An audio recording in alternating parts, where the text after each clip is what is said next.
మీ అందరికీ ఒక వ్యక్తి తెలుసు, ఆయన చాలా ఫేమస్ పర్సన్. మనకు డాక్టర్ సమరం గారు, మీ అందరు తెలియని వాళ్ళు లేరని నేను అనుకుంటున్నా. అవును, డాక్టర్ సమరం గారు వచ్చి ఇదే ప్లేస్ ఇదే స్టేజ్ మీద సార్ గారిని అప్రిషియేట్ చేశారు. నాకు అప్పుడు మీరు ఎట్లా అనుకోండి ఫ్యూజులు ఎగిరిపోయినాయి నాకు.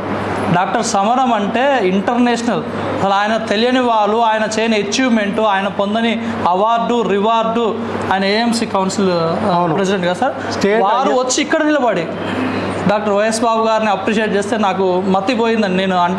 నేను ఎంత సార్ని అండర్ ఎస్టిమేట్ చేసిందా అని నేనే షై ఫీల్ అయ్యి అప్పుడు అసలు అభిమానానికి అద్దులు లేవు.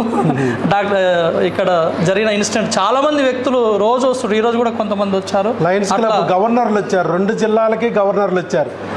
వాళ్ళ దగ్గరికి మనం వెళ్తేనే వాళ్ళు మనతో మాట్లాడటం కష్టం అమ్మా. అలాంటి వ్యక్తులు మన దగ్గరికి వస్తున్నారంటే అర్థం చేసి చాలా మందిలో ఇది నిజమా అబద్ధమా ఇదంతా ఒక మాయాజాలంలా ఉంది అనిపించవచ్చు.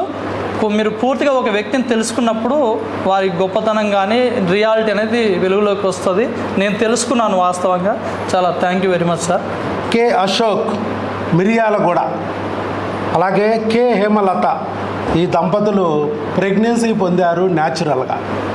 పెళ్ళై 10 ఏళ్ళు, వయసు 35, అయినా ప్రెగ్నెన్సీ పొందారు న్యాచురల్గా కేవలం మందులతో. ఏమిటి వారి యొక్క సక్సెస్ స్టోరీ, ఎలా వాళ్ళు ప్రెగ్నెన్సీ పొందారనేది మరి అశోక్ గారి మాటల ద్వారా విందాం. వారు వృత్తిరీత్యా టీచర్ కాబట్టి బాగా చెప్పాలి మీరు మీ సీక్రెట్స్, సక్సెస్ సీక్రెట్స్. మరి నేను దేవుని మీద భారం వేసి కొనసాగుతూ ఉన్నాను, కానీ 7 సంవత్సరాల వరకు కూడా నాకు గర్భఫలం అందలేదు. తర్వాత ఇలానే కొన్ని లోకల్ హాస్పిటల్ తిరుగుతున్నప్పుడు వారు ఇచ్చిన మెడిసిన్ వాడుతున్నాము. 7 సంవత్సరాలు గడిచిన తర్వాత మాకు కన్సీవ్ అయినాము. అప్పుడు ట్విన్ ప్రెగ్నెన్సీ అని చెప్పినారు. 6 నెలలు ట్విన్ ప్రెగ్నెన్సీ క్యారీ అయింది. 6వ నెలలో ఎమ్నైటిక్ ఫ్లూయిడ్ అంటే ఉమ్మనీరు పెరిగి 2 బిడ్డలు కూడా అబార్షన్ అయింది. అప్పుడు మేము ఎంతగానో కృంగిపోయాం. దాని నుంచి తేరుకోవడానికి అసలు 1 సంవత్సరం పట్టింది నాకు. బాగా డిప్రెషన్, ఈ ఒంట్లో లేని ఇబ్బందులన్నీ కూడా రైజ్ అయ్యాయి. మీ అందరూ కూడా అనుభవించే ఉంటారు. మానసికంగా మనం ఎప్పుడైతే ఎక్కువ ఒత్తిడికి గురవుతామో డిసీజెస్ అనేవి రైజ్ అవ్వడానికి స్కోప్ ఎక్కువగా ఉంటుంది. నేను టీచర్ని అందరూ చెప్పగలుగుతున్నాను, కానీ నాకు నేను ఓదార్చుకోవడంలో కొంత నేను 100% అచీవ్ చేయలేకపోయాను. తర్వాత మరలా దేవుని మీద భారం వేసి మరి ఆయా హాస్పిటల్ తిరిగాము. ఎక్కడికి వెళ్ళినా మరి మా యొక్క సమస్య ఏంటంటే అన్ని టెస్టులు చేస్తున్నారు, ట్యూబ్స్ బాగున్నాయి, స్పర్మ్ కౌంట్ బాగుంది, అన్ని టెస్టులు బాగున్నాయి. వారు ఏం చెప్తున్నారంటే 4-5 నెలలు ట్రీట్మెంట్ చేసిన తర్వాత ఎగ్ అనేది ఇన్ టైంలో రిలీజ్ కావట్లేదండి, రిలీజ్ అయినా అది రప్చర్ అవ్వట్లేదని అదొక్క కారణమే చెప్పారు. మాకు మేజర్ డిఫెక్ట్ ఏది చెప్పలేదు. నేను ఒక 5 హాస్పిటల్ చిన్న హాస్పిటల్ తిరిగాను. ఎగ్ ఇన్ టైంలో రిలీజ్ కావట్లేదు, రిలీజ్ అయినా రప్చర్ కావట్లేదు, ఓవులేషన్ జరగట్లేదు అని చెప్పారు. ఇక వదిలేసి హాస్పిటల్ దేవుని మీద భారం వేస్తున్నప్పుడు మా వైఫ్ మొదట మాకు ఎవరు చెప్పలేదు సార్ గారి గురించి. మా వైఫ్ వీడియోలు చూస్తూ మేము అదే ధ్యాసలో ఉండేవాళ్ళం. ఎక్కడ డాక్టర్స్ బాగా చూస్తున్నారు, ఎట్లయితే మేము గర్భఫలం పొందుకోగలమని ఇట్లా వీడియోస్ చూస్తున్నప్పుడు మా వైఫ్ తను చూస్తున్నప్పుడు ఇట్లా స్క్రోల్ చేస్తున్నప్పుడు ఒక వర్డ్ వినపడిందండి. మేము ఏదైతే ఎక్స్పెక్ట్ చేస్తున్నామో అదే వర్డ్ వినపడింది. మాకు ఐయుఐ అన్నా ఐవీఎఫ్ అన్నా అది భయం అనుకోండి, అయిష్టత అనుకోండి, అటువైపుగా వెళ్ళడం అస్సలు ఇష్టం లేదు మాకు. అంటే న్యాచురాలిటీకి కొంత భిన్నమని, అది ఒక టెక్నాలజీ కానీ న్యాచురాలిటీకి కొంత భిన్నమని మా ఆలోచన. అందువల్ల అటువైపు అస్సలు వెళ్ళలేదు. అయితే ఒక వర్డ్ వినపడింది ఏంటంటే మీరు ప్రెగ్నెన్సీ న్యాచురల్గా పొందగలరు అని కాన్ఫిడెంట్గా చెప్పిన ఏకైక డాక్టరు, ఇది పొగడ్త కాదు నిజము, డాక్టర్ వైఎస్ బాబు గారు. చాలా ధన్యవాదాలండి. నిజంగా అండి, ఇక్కడ నిలబడిన వాళ్ళు చాలామంది చదువుకున్న వారు, విద్యావంతులు, ఉన్నత ఉద్యోగాలు చేస్తున్న వారు ఉన్నారు. అందరూ తెలివైన వాళ్ళే. ఇక్కడ నేనేదో చెప్పడం కాదు, నాకంటే తెలివైన వాళ్ళు ఉన్నారు. అందరూ సొసైటీలో అందరినీ అబ్జర్వ్ చేస్తున్నారు. చాలామంది ఏంటంటే ఈజీ టెక్నిక్స్లో పొందాలని లేదంటే త్వరగా కావాలని ప్రయత్నం చేస్తారు. ఆ క్రమంలో కొంత డబ్బు వెచ్చిస్తారు, కొన్ని టెక్నిక్లు ఫాలో అవుతారు.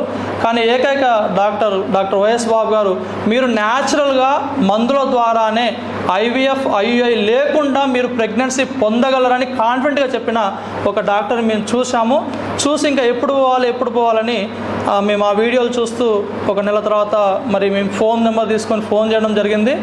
గత నెల మార్చి 9వ తారీఖు ఈ హాస్పిటల్లో మేము అడుగు పెట్టినాము.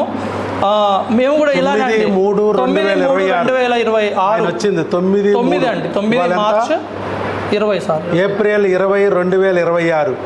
9 మార్చి 2026 ఇక్కడికి వచ్చారు.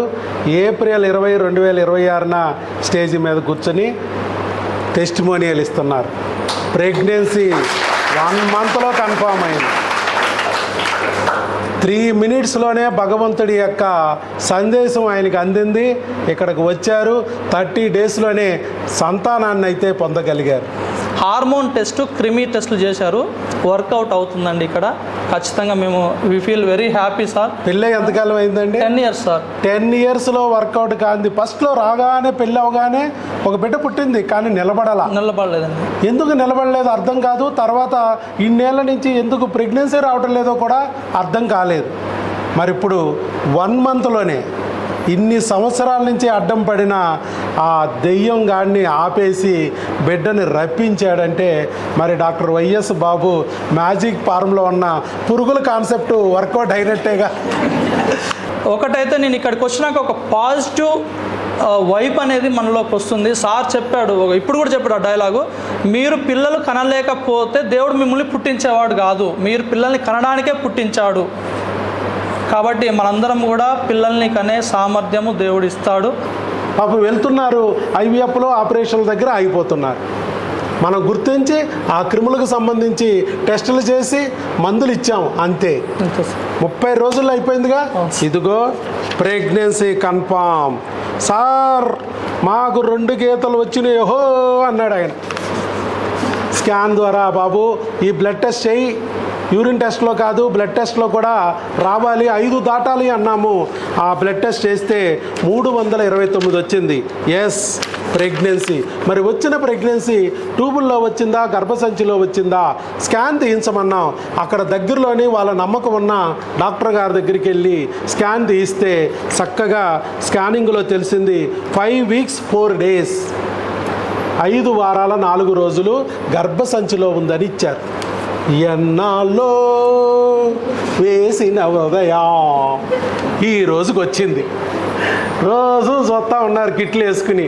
ఆ 2 గీతలు రాకపోయా, ఎప్పుడో వచ్చింది భూమి పుట్టక ముందు, మళ్ళా రాకపోయా, మరలా వచ్చింది. చూసారా మధ్యలో ఏం జరిగింది? అన్నీ ఉన్న అల్లుడి నోట్లో శనిలాగా ఆ క్రిమిగాడు అడ్డం పడ్డాడు. చేతిలో ముద్దని నోట్లోకి రానివ్వకోకుండా అడ్డం పడ్డాడు. ఆ క్రిమిగాడిని గుర్తించి వాడిని తొలగించగానే వాళ్ళ బిడ్డ మళ్ళీ వాళ్ళ పొట్టలోకి వచ్చింది. సింపుల్. డాక్టర్ వైఎస్ బాబు మ్యాజిక్ ఫార్ములా. ఇదిగో సార్, మీకు సార్ ఈ బుక్ను ఫాలో అవ్వండి. ఇన్నాళ్ళు మీరు అమ్మా నాన్న కాగలరు, అది చూశారు.